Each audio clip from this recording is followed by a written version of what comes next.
Les années 1980. Une époque d'insouciance, de liberté nouvelle. Les rues étaient animées, les gens profitèrent de la vie, et les voitures anciennes parcoururent les routes avec élégance. C'était une période où l'on se sentait en sécurité, où l'on croyait que rien de mal ne pouvait arriver. Mais sur les routes de France, une ombre rôde. Un prédateur invisible sème la terreur.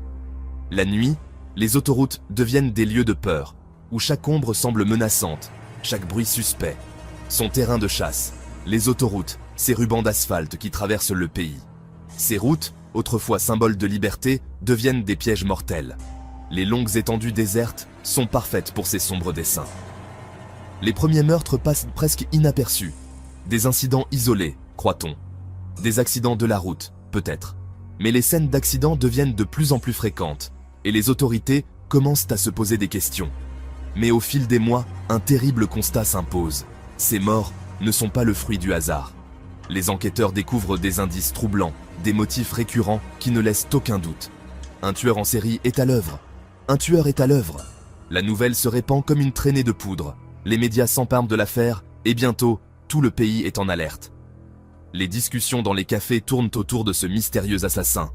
L'angoisse s'empare des automobilistes. Qui sera la prochaine victime? Les conducteurs deviennent méfiants. Chaque trajet nocturne est empreint de tension.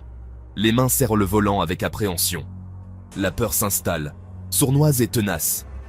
Les rues se vident la nuit, les gens verrouillent leurs portes et fenêtres. Et les visages anxieux se tournent vers les écrans de télévision pour les dernières nouvelles. Le tueur de l'autoroute est né dans l'imaginaire collectif. Une figure sombre et menaçante qui hante les esprits, alimentée par les récits terrifiants et les gros titres des journaux. La terreur des routes est bien réelle, et personne ne sait quand elle prendra fin. Elles étaient jeunes, pour la plupart. Des visages innocents, des sourires pleins d'espoir. Des étudiantes, des travailleuses, des aventurières. Elles vivaient leur vie avec passion et détermination, chacune poursuivant ses rêves. Des vies pleines de promesses, brutalement fauchées. Des moments de bonheur partagés avec leurs proches, des souvenirs désormais teintés de tristesse.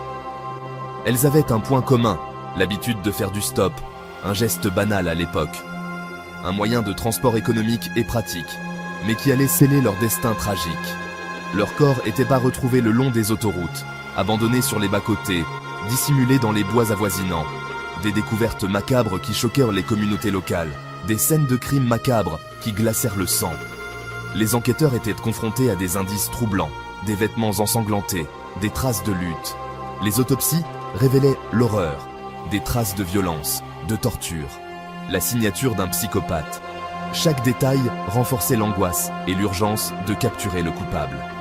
Les camionneurs, ces chevaliers des routes, n'étaient pas épargnés.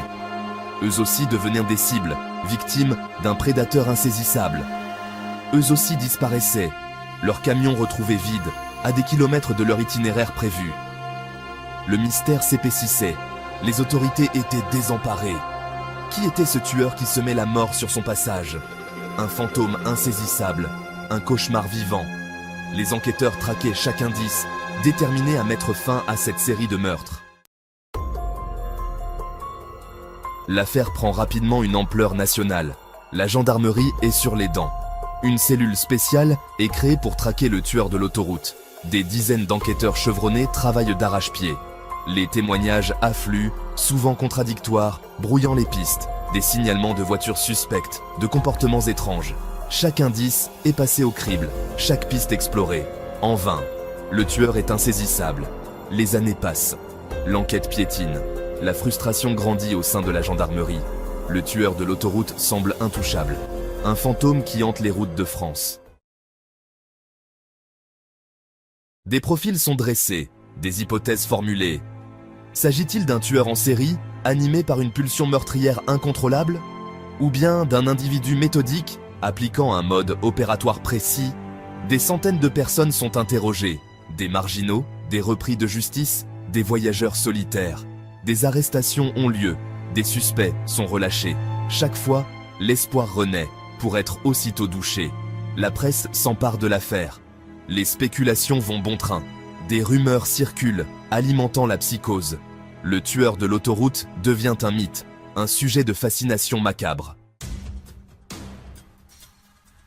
Malgré le chaos apparent, un élément troublant émerge des dossiers. Le tueur laisse derrière lui une signature macabre. Un petit objet, toujours le même, retrouvé sur chaque scène de crime. Un bijou sans valeur, un morceau de tissu déchiré, un bouton arraché. Des babioles insignifiantes qui prennent une signification terrifiante. Le signe d'un esprit malade qui se joue des enquêteurs. Ces indices, aussi dérisoires soient-ils, constituent un mince fil d'Ariane. Ils prouvent que le tueur est méthodique, qu'il planifie ses crimes avec soin. L'enquête prend un nouveau tournant. L'affaire du tueur de l'autoroute paralyse la France.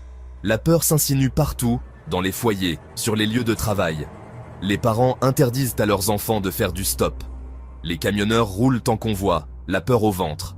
Les médias relaient l'angoisse collective. Des émissions spéciales sont diffusées. Des experts se succèdent sur les plateaux. Chacun y va de son analyse, de sa théorie sur le profil du tueur. La psychose s'installe. Des citoyens se transforment en justiciers, traquant les ombres, voyant des tueurs partout.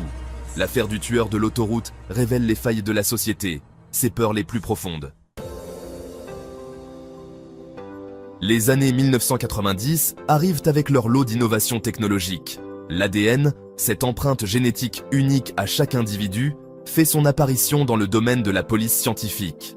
Un espoir renaît pour l'affaire du tueur de l'autoroute. Les échantillons prélevés sur les scènes de crime, conservés précieusement pendant des années, sont analysés avec cette nouvelle technique. Les résultats sont décevants. Aucun profil ADN ne correspond aux bases de données. Cependant, la science ne dit pas son dernier mot. Une nouvelle technique d'analyse ADN permet d'établir des liens de parenté. L'espoir renaît, ténu, mais bien réel. Le tueur de l'autoroute a peut-être laissé derrière lui plus qu'il ne le pensait. Le suspect est arrêté, mis en examen et écroué. Le procès du tueur de l'autoroute s'ouvre dans un climat de tension extrême. Les familles des victimes, détruites par la douleur, attendent des réponses. La France entière retient son souffle. Face au juge, l'accusé clame son innocence. Il nie toute implication dans les meurtres. Mais les preuves s'accumulent contre lui. Les témoignages accablants, les analyses ADN, les coïncidences trop troublantes. Le procès lève le voile sur la personnalité complexe du tueur de l'autoroute. Un homme banal, presque effacé, qui cachait un terrible secret. Un prédateur qui a agi pendant des années dans l'ombre, semant la terreur sur son passage. Après des semaines de débats et de témoignages poignants, le verdict tombe. Coupable. Le tueur de l'autoroute est condamné à la réclusion criminelle à perpétuité. Un soulagement pour les familles des victimes, une victoire pour la justice. Pourtant, des zones d'ombre persistent. Certains meurtres, attribués au tueur de l'autoroute, ne sont pas élucidés. L'homme a-t-il bénéficié de complicité? A-t-il agi seul pendant toutes ces années? Le mystère du tueur de l'autoroute n'a pas livré tous ses secrets. L'affaire continue de hanter les mémoires, rappelant la fragilité de la vie et la face obscure de l'âme humaine. L'affaire du tueur de l'autoroute a marqué un tournant dans l'histoire criminelle française. Ce tueur en série, qui a sévi pendant des années, a laissé une empreinte indélébile sur la conscience collective du pays. Elle a mis en lumière la vulnérabilité des automobilistes et des routiers qui, souvent seuls sur des routes isolées, sont devenus des cibles faciles pour ce prédateur insaisissable. Elle a aussi révélé l'importance des avancées scientifiques dans la résolution d'enquêtes complexes. Les techniques de pointe, telles que l'analyse ADN et la reconstitution des scènes de crime, ont joué un rôle crucial dans la traque de ce tueur. Aujourd'hui encore, l'ombre du tueur de l'autoroute plane sur les routes de France. Les souvenirs de ces crimes continuent de hanter les esprits, rappelant à tous que le danger peut surgir à tout moment. Un rappel que le mal peut prendre des visages insoupçonnés. Derrière une apparence ordinaire peut se cacher une menace redoutable, prête à frapper sans prévenir. Un avertissement à ne jamais baisser sa garde, même dans les endroits que l'on croit familiers. La prudence est de mise, car le danger peut se cacher dans les moindres recoins de notre quotidien. L'affaire du tueur de l'autoroute reste un symbole de la terreur qui peut frapper n'importe où, n'importe quand. Elle nous rappelle que la sécurité est une illusion fragile, facilement brisée par la violence imprévisible. Une histoire qui continue de fasciner et d'effrayer, témoignant de la part d'ombre qui sommeille en chaque être humain. Les récits de ces crimes sont devenus des légendes urbaines, alimentant les peurs et les cauchemars de générations entières.